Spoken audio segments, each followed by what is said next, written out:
The Mysterious Island by Jules Verne, Part 3, Chapter 4. "She is blown up!" cried Herbert. "Yes, blown up, just as if Ayrton had set fire to the powder," returned Pencroft, throwing himself into the lift, together with Neb and the lad. "But what has happened?" asked Gideon Spilett, quite stunned by this unexpected catastrophe. "Oh, this time we shall know," answered the engineer quickly. "What shall we know?" Later. Come, Spilett. The main point is that these pirates have been exterminated." And Cyrus Harding, hurrying away the reporter and Ayrton, joined Pencroft, Neb, and Herbert on the beach. Nothing could be seen of the brig, not even her masts. After having been raised by the waterspout, she had fallen on her side, and had sunk in that position, doubtless in consequence of some enormous leak. But as in that place the channel was not more than 20 feet in depth, it was certain that the sides of the submerged brig would reappear at low water. A few things from the wreck floated on the surface of the water. A raft could be seen consisting of spare spars, coops of poultry with their occupants still living, boxes and barrels, which gradually came to the surface, after having escaped through the hatchways, but no pieces of the wreck appeared, neither planks from the deck nor timber from the hull, which rendered the sudden disappearance of the Speedy perfectly inexplicable. However, the two masts, which had been broken and escaped from the shrouds and stays, came up, and with their sails, some furled and the others spread. But it was not necessary to wait for the tide to bring up these riches, and Ayrton and Pencroft jumped into the boat with the intention of towing the pieces of wreck either to the beach or to the islet. But just as they were shoving off, an observation from Gideon Spilett arrested them. "What about those 6 convicts who disembarked on the right bank of the Mercy?" said he. In fact, it would not do to forget that the 6 men whose boat had gone to pieces on the rocks had landed at Flotsam Point. They looked in that direction. None of the fugitives were visible. It was probable that, having seen their vessel engulfed in the channel, they had fled into the interior of the island. "We will deal with them later," said Harding. "As they are armed, they will still be dangerous, but as it is 6 against 6, the chances are equal. To the most pressing business first." Ayrton and Pencroft pulled vigorously towards the wreck. The sea was calm and the tide very high, as there had been a new moon but 2 days before. A whole hour at least would elapse before the hull of the brig could emerge from the water of the channel. Ayrton and Pencroft were able to fasten the masts and spars by means of ropes, the ends of which were carried to the beach. There, by the united efforts of the settlers, the pieces of wreck were hauled up. Then the boat picked up all that was floating, coops, barrels, and boxes, which were immediately carried to the Chimneys. Several bodies floated also. Among them, Ayrton recognized that of Bob Harvey, which he pointed out to his companion, saying with some emotion, "That is what I have been, Pencroft." "But what you are no longer, brave Ayrton," returned the sailor warmly. It was singular enough that so few bodies floated. Only 5 or 6 were counted, which were already being carried by the current towards the open sea.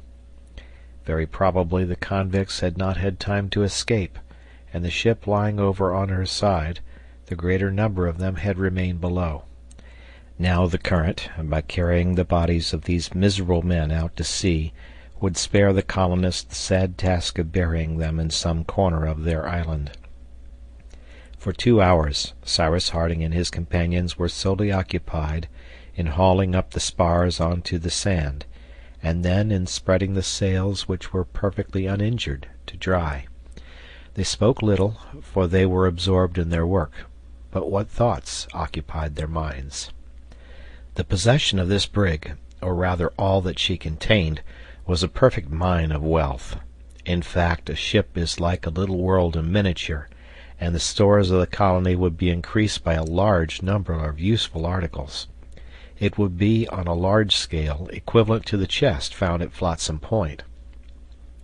"And besides," thought Pencroft, Why should it be impossible to refloat the brig? If she has only a leak, that may be stopped up. A vessel from 300 to 400 tons, why, she is a regular ship compared to our Bonaventure, and we could go a long distance in her. We could go anywhere we liked. Captain Harding, Ayrton, and I must examine her. She would be well worth the trouble."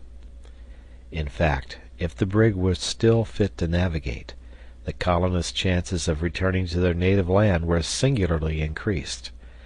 But to decide this important question, it was necessary to wait until the tide was quite low, so that every part of the brig's hull might be examined. When their treasures had been safely conveyed on shore, Harding and his companions agreed to devote some minutes to breakfast. They were almost famished. Fortunately, the larder was not far off, and Neb was noted for being an expeditious cook. They breakfasted, therefore, near the chimneys, and during their repast, as may be supposed, nothing was talked of but the event which had so miraculously saved the colony. "Miraculous is the word," repeated Pencroft, "for it must be acknowledged that those rascals blew up just at the right moment. Granite House was beginning to be uncomfortable as a habitation." "And can you guess, Pencroft," asked the reporter, "how it happened, or what can have occasioned the explosion?" "Oh, Mr. Spilett, nothing is more simple," answered Pencroft. "A convict vessel is not disciplined like a man of war. Convicts are not sailors. Of course the powder magazine was open, and as they were firing incessantly, some careless or clumsy fellow just blew up the vessel." "Captain Harding," said Herbert, "what astonishes me is that the explosion has not produced more effect.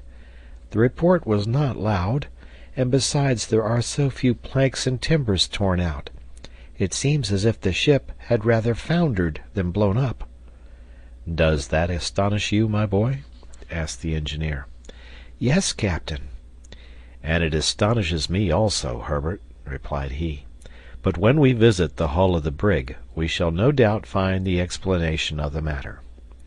"Why, captain," said Pencroft, "you don't suppose that the Speedy simply foundered like a ship which is struck on a rock?" "Why not?" observed Neb, "if there are rocks in the channel." "Nonsense, Neb," answered Pencroft. "You did not look at the right moment. An instant before she sank, the brig, as I saw perfectly well, rose on an enormous wave and fell back on her larboard side. Now, if she had only struck, she would have sunk quietly and gone to the bottom like an honest vessel." "It was just because she was not an honest vessel," returned Neb. "Well, we shall soon see, Pencroft," said the engineer. "We shall soon see," rejoined the sailor. "But I would wager my head there are no rocks in the channel.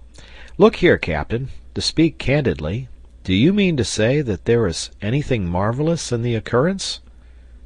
Cyrus Harding did not answer. "At any rate," said Gideon Spilett, "whether rock or explosion, you will agree, Pencroft, that it occurred just in the nick of time." "Yes, yes," replied the sailor, "but that is not the question. I ask Captain Harding if he sees anything supernatural in all this." "I cannot say, Pencroft," said the engineer. "That is all the answer I can make." A reply which did not satisfy Pencroft at all. He stuck to an explosion and did not wish to give it up. He would never consent to admit that in that channel, with its fine sandy bed, just like the beach, which he had often crossed at low water, there could be an unknown rock. And besides, at the time the brig foundered, it was high water, that is to say, there was enough water to carry the vessel clear over any rocks which would not be uncovered at low tide. Therefore, there could not have been a collision. Therefore, the vessel had not struck. So she had blown up. And it must be confessed that the sailor's arguments were reasonable. Towards 1:30, the colonists embarked in the boat to visit the wreck.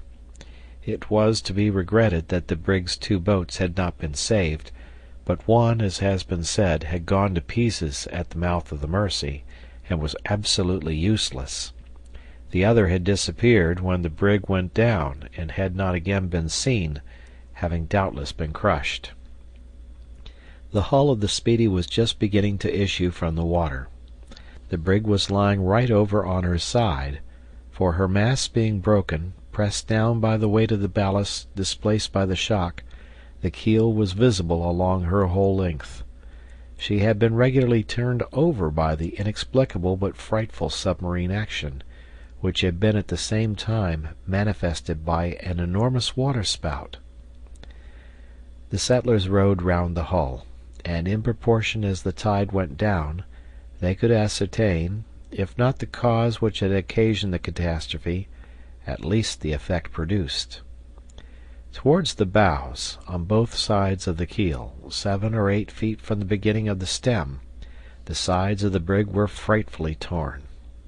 Over a length of at least 20 feet there opened 2 large leaks which would be impossible to stop up. Not only had the copper sheathing and the planks disappeared, reduced no doubt to powder, but also the ribs, the iron bolts, and tree nails which united them. From the entire length of the hull to the stern the false keel had been separated with an unaccountable violence, and the keel itself, torn from the carline in several places, was split in all its length. "I've a notion," exclaimed Pencroft, "that this vessel will be difficult to get afloat again." "It will be impossible," said Ayrton. "At any rate," observed Gideon Spilett to the sailor, "the explosion, if there has been one, has produced singular effects. It has split the lower part of the hull, instead of blowing up the deck and topsides. These great rents appear rather to have been made by a rock than by the explosion of a powder magazine." "There is not a rock in the channel," answered the sailor.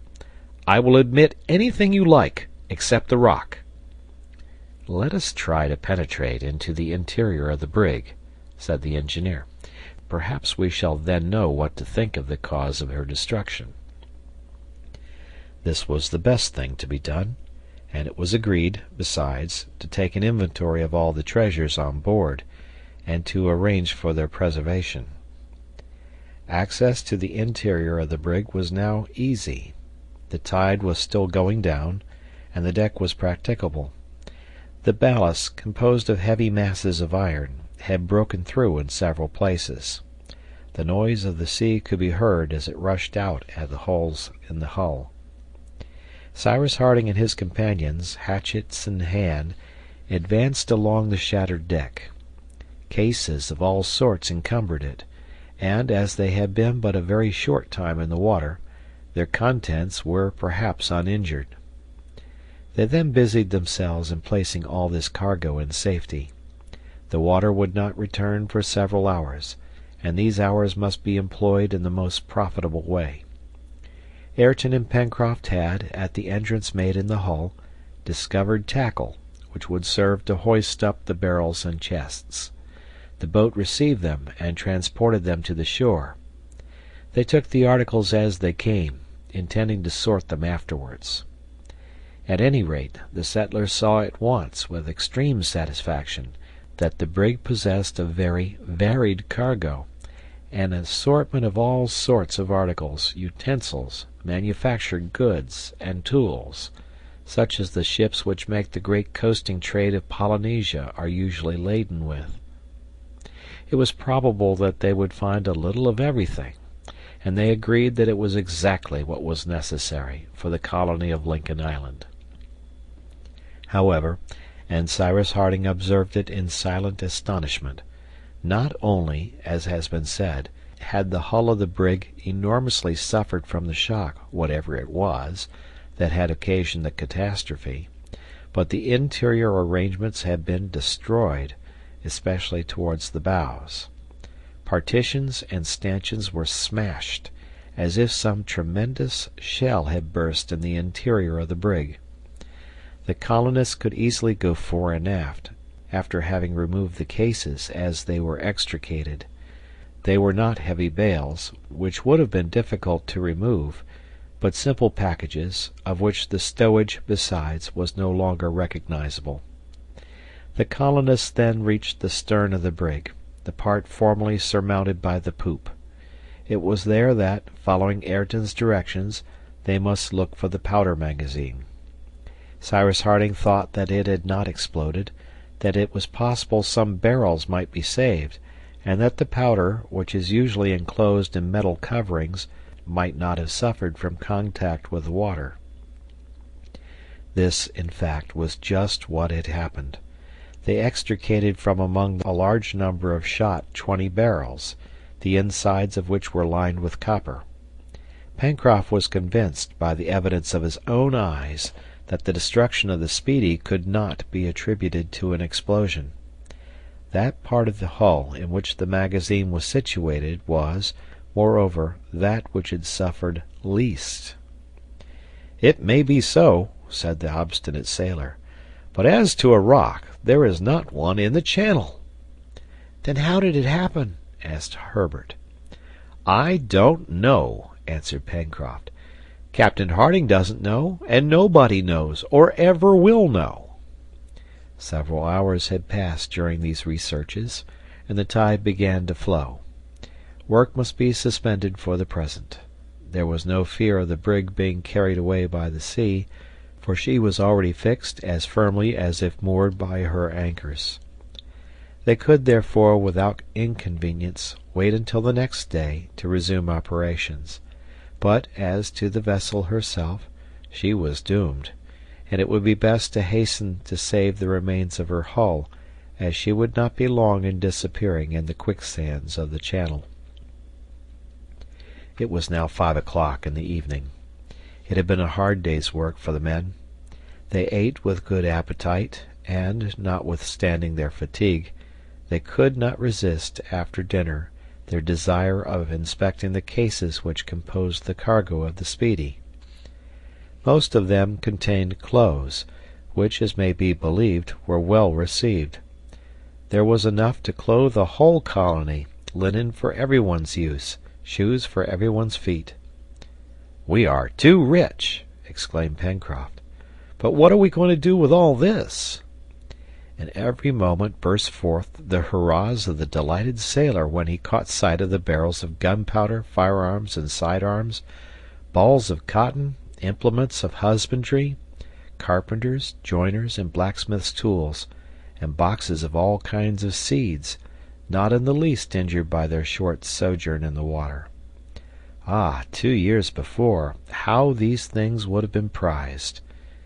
And now, even though the industrious colonists had provided themselves with tools, these treasures would find their use. There was no want of space in the storerooms of Granite House, but that daytime would not allow them to stow away the whole. It would not do also to forget that the 6 survivors of the Speedy's crew had landed on the island, for they were in all probability scoundrels of the deepest dye, and it was necessary that the colonists should be on their guard against them. Although the bridges over the Mersey were raised, the convicts would not be stopped by a river or a stream, and rendered desperate, these wretches would be capable of anything. They would see later what plan it would be best to follow, but in the meantime it was necessary to mount guard over cases and packages heaped up near the chimneys, and thus the settlers employed themselves in turn during the night. The morning came, however, without the convicts having attempted any attack. Master Jup and Top, on guard at the foot of Granite House, would have quickly given the alarm. The 3 following days, the 19th, 20th, and 21st of October, were employed in saving everything of value, or of any use whatever, either from the cargo or rigging of the brig. At low tide they overhauled the hold. At high tide they stowed away the rescued articles. A great part of the copper sheathing had been torn from the hull, which every day sank lower. But before the sand had swallowed the heavy things which had fallen through the bottom, Ayrton and Pencroft, diving to the bed of the channel, recovered the chains and anchors of the brig, the iron of her ballast, and even 4 guns, which, floated by means of empty casks, were brought to shore. It may be seen that the arsenal of the colony had gained by the wreck, as well as the storerooms of Granite House. Pencroft, always enthusiastic in his projects, already spoke of constructing a battery to command the channel and the mouth of the river. With 4 guns he engaged to prevent any fleet, however powerful it might be, from venturing into the waters of Lincoln Island. In the meantime, when nothing remained of the brig but a useless hulk, bad weather came on, which soon finished her.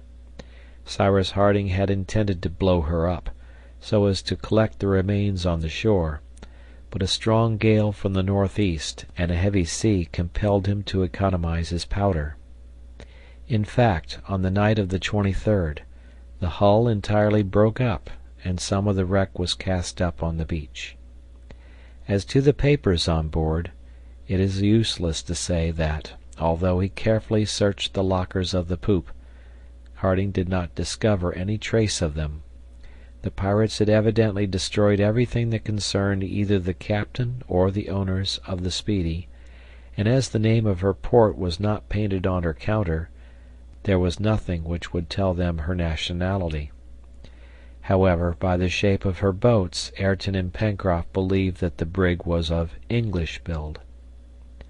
A week after the catastrophe, or rather after the fortunate, though inexplicable, event to which the colony owed its preservation, nothing more could be seen of the vessel, even at low tide. The wreck had disappeared, and Granite House was enriched by nearly all it had contained. However, the mystery which enveloped its strange destruction would doubtless never have been cleared away if, on the 30th of November, Neb, strolling on the beach, had not found a piece of a thick iron cylinder bearing traces of explosion. The edges of this cylinder were twisted and broken, as if they had been subjected to the action of some explosive substance. Neb brought this piece of metal to his master, who was then occupied with his companions in the workshop of the Chimneys. Cyrus Harding examined the cylinder attentively, then, turning to Pencroft, "You persist, my friend," said he, "in maintaining that the Speedy was not lost in consequence of a collision?" "Yes, captain," answered the sailor. "You know as well as I do that there are no rocks in the channel." "But suppose she had run against this piece of iron," said the engineer, showing the broken cylinder. "Why, that bit of pipe!" exclaimed Pencroft in a tone of perfect incredulity. "My friends," resumed Harding, "you remember that before she foundered, the brig rose on the summit of a regular waterspout." "Yes, captain," replied Herbert. "Well, would you like to know what occasioned that waterspout? It was this," said the engineer, holding up the broken tube. "That?" returned Pencroft. "Yes, this cylinder is all that remains of a torpedo." "A torpedo!" exclaimed the engineer's companions. "And who put the torpedo there?" demanded Pencroft, who did not like to yield. "All that I can tell you is that it was not I," answered Cyrus Harding, "but it was there, and you have been able to judge of its incomparable power." End of chapter.